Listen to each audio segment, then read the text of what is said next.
তারুণ্যের সময় অনুষ্ঠানে সকলকে স্বাগত। আপনাদের সঙ্গে আছে আমি সাব্বির সামি মুহিত। আশা করি সকলে সুস্থ আছেন, ভালো আছেন। আর আজকের আয়োজনে অতিথি হিসেবে উপস্থিত আছেন এমন একজন ব্যক্তি যিনি এখন টক অব দ্য বাংলাদেশ। আমাদের সাথে উপস্থিত আছেন মিস ওয়ার্ল্ড বাংলাদেশ এপ্রিল।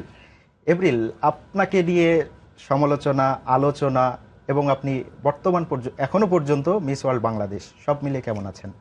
সব মিলিয়ে ভালো, অনেক ভালো আছি। কারণ একটা দেশের মূল একটা ইস্যু হয়ে দাঁড়ানো, একটা দেশে সমালোচিত হওয়া, আলোচিত হওয়া, এটা অনেক বড় কিছু মনে করি। তো এখানে যে ব্যাপারটা হয়েছে, সবাই আমার সমালোচনা করতে করতে আমার ভালো গুণগুলো আমার নিয়ে বের করে নিয়ে আসছে। তো আমি সবার কাছে কৃতজ্ঞ বলতে গেলে, কারণ আমি এখন নিজেকে নিয়ে নিজে প্রাউড ফিল করতেছি যে না, আমি আসলে যে এতদিন ফাইট করে এসেছি এটা আমি সার্থক। তো আপনি তো মিডিয়াতে মোটামুটি নতুন হিসাবেই ধরা হয় আপনাকে, আপনার সাথে থেকে কথা হয়েছে।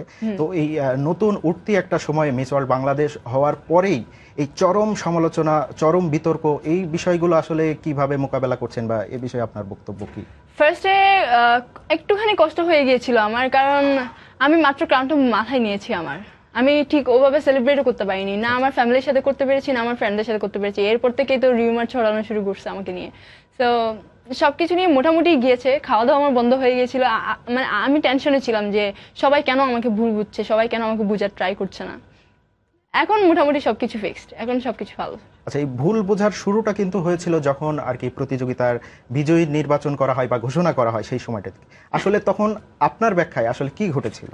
অ্যাকচুয়ালি তখন ব্যাপারটা হয়েছিল, আমাদের যিনি এনকোর ছিলেন উনি শিনা চৌহান, তো উনি কলকাতার মেয়ে, উনি বাংলা পড়তে পারেন না। তো যখনই উনি কখনো, আমরা যখন কম্পিটিশনের মধ্যে ছিলাম, যখনই উনি কোনো নিউজ পেপার পড়ার ট্রাই করতেন, ওনাকে নিয়ে যে নিউজগুলো আসতো, উনি অ্যাঙ্করিং করছেন, উনি নাচবেন, এগুলো নিয়ে তো অনেক নিউজ হতো। সো উনি আমাকে বারবার জিজ্ঞেস করতেন যে এভরিল এটা কি হবে, এটা বাংলায় কি নিউজ এসেছে এখানে, আমি তো পড়তে পারি না।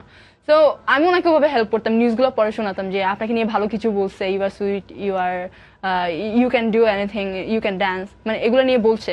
তো এখন শিনা চৌহান ম্যামের একটুখানি মিস্টেক হয়ে গিয়েছিল। মিস্টেকটা হচ্ছে আমাদের দুজনের নাম একই, জান্নাতুল সুমাইয়া আর জান্নাতুল নাইম। এখন উনি জানতেন আমাদের নিকনেম গুলা, এখন উনি যখন জান্নাতুল লেখাটা দেখেছেন, সাথে সাথে উনি জান্নাতুল সুমাইয়া বলে হিমি নামটা বলে দিয়েছে, আর জান্নাতুল সুমাইয়া তার বলেনি।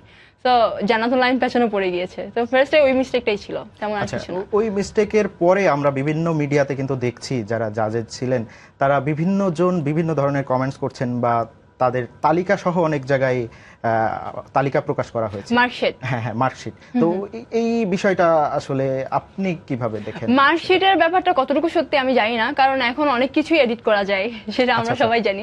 তো আর আরেকটা কথা হচ্ছে, মার্কশিট এখনো আয়োজকরা কারো হাতে দেননি এবং সেটা ওনারা এখনো পাবলিশ করেননি। কারণ ওনারা যখনই চাইবেন, যখনই প্রয়োজন মনে করবেন, তখনই ওনারা এটা বের করে দিবেন মার্কশিটটা। তো এটা কারো কোনো পাবলিকের কাছে যায়নি, কেউ কোনো এটা দেখেও নি। এখন অনেকেই বলছেন যে বিচারকদের পছন্দে আমি ছিলাম না, আমি ছিলাম আয়োজকদের পছন্দে। এটা টোটালি একটা মিথ্যা একটা কথা, ভুল একটা কথা, কারণ মানুষ ভুল বুঝেছে এটা। আমাকে আসলে বিচারকরাই আমাকে জাজ করে, বিচারকরাই আমাকে সবচেয়ে বেশি নাম্বার দিয়েছে বলে আমি শুনেছি। ওনারা আমাকে স্টেজে যেভাবে অ্যাপ্রিসিয়েট করেছেন আমার সবকিছু, আমাকে মডেলিং এ 100 মার্কস, মানে সবকিছু মিলিয়ে আই থিঙ্ক মানুষ যেগুলো নিয়ে কথা বলছে সেগুলো আর রং। আচ্ছা, তো এই বিতর্ক শেষ হতে না হতে সোশ্যাল মিডিয়ায় আমরা দেখেছি বেশ কিছু ফটোশুট নিয়ে কিছু বিতর্ক বা সমালোচনা হয়েছে। আসলে এই ফটোশুটগুলো সম্পর্কে আপনার নিজের অবস্থানটা কি? আসলে ফটোশুট নিয়ে আমার নিজের কোনো রিগ্রেট নেই, কারণ জীবনে চলার পথে, জীবনে বাঁচার জন্য অনেক কিছুই করতে হয়। সো মডেলিং আমার একটা হবি ছিল, তো আমি ওই হবিটাকে আমি ওইভাবেই বের করেছি। তো এখানে এটা নিয়ে